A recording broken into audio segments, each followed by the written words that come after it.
Think all real estate agents are the same? Think again. Hiring the wrong agent to sell your home can cost you $10,000, $20,000, and even $30,000 or more on the sale of your home. Imagine losing thousands of dollars on your biggest investment just from one poor choice.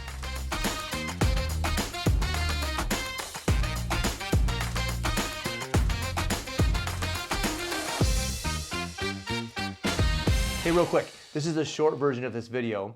I wanted to condense it in case you didn't have a lot of time, but also so that you can get the basic concepts down. But I promise you, after you watch this short version, if you have time later on, drop down into the description and watch the whole thing. I really break it down for you. After doing this for 23, almost 24 years, these are the things that sellers are really losing money on, and I want this information to be in your pocket so that when you're ready to make a decision, you'll know exactly what to do, what to avoid, and who to run towards to help you get your home sold. So the link below for the long version, but in the meantime, enjoy this short version and have a great day.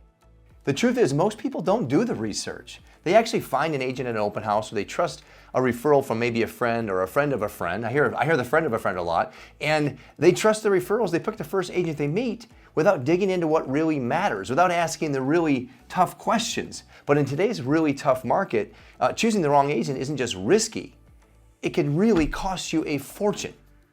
The good news is that hopefully after watching this video, you'll be able to really have a hit list. I call them hit lists. These are the things that every diligent seller should ask their agent before they slam that sign in the front yard.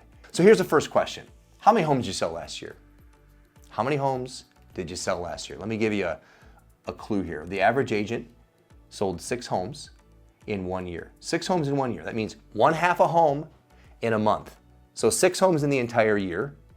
Great agents are selling 30 to 40 to even sometimes 100 homes a year. Just give that some measure. So anywhere from 5 times to upwards of 10 times the number of homes. Now you might say, why does it matter? I'm going to hire my niece. She got her license. She sold 2 homes. Well, think about it this way. The more we do something, the better we get at it.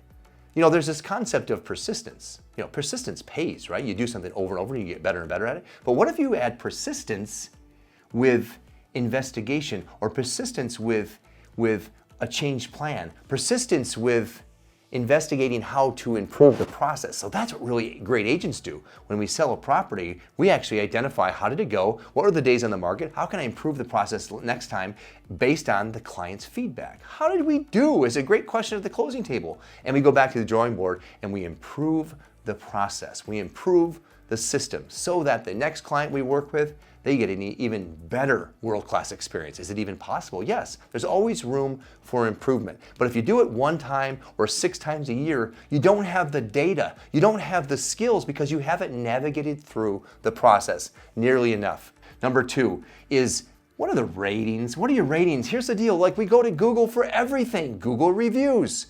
Do you know that I estimate that only 2 out of 10 sellers, and this is from selling thousands of homes over 23 years, ask the question, what are your Google ratings? Or actually go to Google and look at their Google reviews. How easy is it? Look at the agent, Google them, and then see how their reviews are. So 2 things come to mind when we're talking about reviews is how many do you have? Quantity, and then number 2 is quality and trending. In other words, if an agent has 1 review, it's an indicator of a couple things. Now these may be obvious to you, but why is it not obvious to many, to most? 1 review would indicate that A, they're not tech savvy enough to even have a presence online, which means how we do one thing is how we do everything. So doesn't it stand to reason that if someone has 1 review or 2 reviews or heck, even 10 reviews, that they aren't all that savvy online? And that means that when I get down to the strategy part, the digital strategy is going to be lacking, because if they can't even promote themselves, how on earth do you expect them to promote your property? You see that? How we do one thing is how we do everything. And the second one is, look at the trends. Like, what are the reviews? Are they 4-star, 5-star? Are they 3.5-star? All right, let's move on to the next one, which is, what's your proven plan? This one's missed all the time. Show me in writing, what is the plan? What are you going to do for me? Step 1, step 2, step 3, step 4, step 5, close. Most sellers just say, okay, great, super duper, you're gonna put it on the MLS. Do you know that MLS is the most basic thing that we can do for you as a seller? Slam it on the MLS. Most agents do the 3 P's of selling a property. They place it on the MLS, that's the first P. Number 2 is they place a sign in the yard. And the third P is they pray it sells. Nothing wrong with praying. I do it every day. It's not my only strategy though. Faith without works is dead. We got to go out there and actually hustle and get the property sold. We've got to do the other thing. So what is the proven plan? Ask them that step by step. What's your digital plan? What's your print plan? What's your phone plan? Are you picking up the phone and actually calling other agents, letting them know why they should bring their buyers to your property? Show me the plan. Show me the money. That's what you're ultimately asking them to do. It's okay. They should have a plan. Every professional should have a plan, and it should really scream to you that they're the right one. It should be obvious to you because they should know it like the back of their hand and be able to present it to you in a very compelling way. And the next one, probably the most under-asked question in the entire process is, what's your sale price list price ratio? Let me break that down for you. Sale price versus list price ratio. As a percentage, meaning on average, the homes that you sell as a listing agent, we're talking about listings right now, we're not talking about buyer's agents. As a listing agent of the homes you sell, what percentage do they sell for relative to the list price? So you list a home for $300,000, does it sell for do your average sell for $290,000?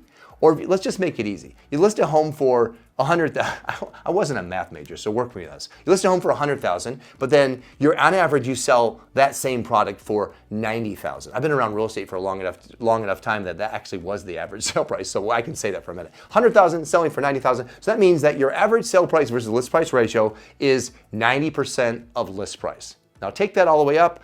List price, average price $1 million. And on average, you sell those listings for $900,000. That's the same number, which means your average sale price list price ratio is 90%. Now, is that good or bad?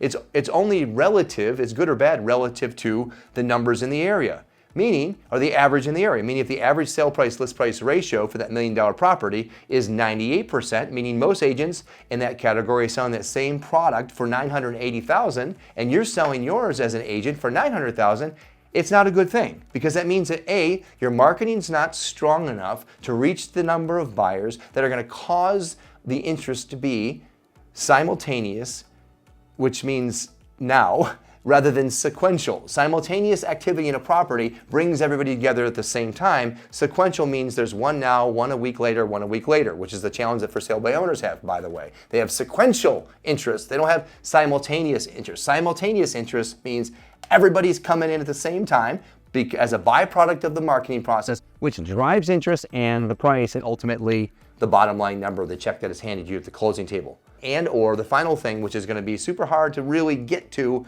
is their negotiation skills. I happen to be formally trained in negotiating, plus I've negotiated through over 3,500 seller negotiations. You get darn good at something after a long time.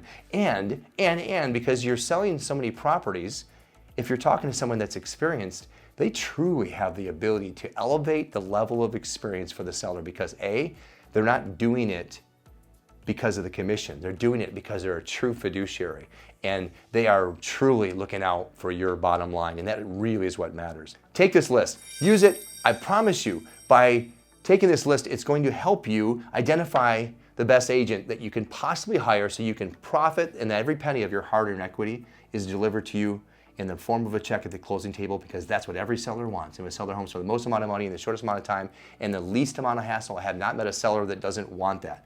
The last piece is I've included down below a free downloadable PDF. The title is 9 Critical Questions to Ask Your Agent Before Selling Your Home. It's free to you. Click it. It's going to go a lot deeper into things I just covered, and it's my gift to you, because what I want for every seller, I want for you as well, which is to make sure that you're choosing the right agent before you make this such a critical decision in any market, but especially in a more challenging market the way we're experiencing right now. It truly does matter. 9 critical questions. It's the free download below. Please take it, read it, study it like you're trying to master it, okay? And that way when you go out to make that decision to hire your agent, you know you've made the right choice. You've done your due diligence like you've done in so many other areas in your life. And finally, if you like this video, please like it. Just go ahead and like it and then subscribe to this channel, and make sure you're turning your notifications so that when I make another video like this, here to help you in Real Estate Revealed, bringing the true realness back to real estate and revealing the truth like I have today, it'll make sure that you're notified when I do so. Make it a great day. Happy home selling. We'll see you soon.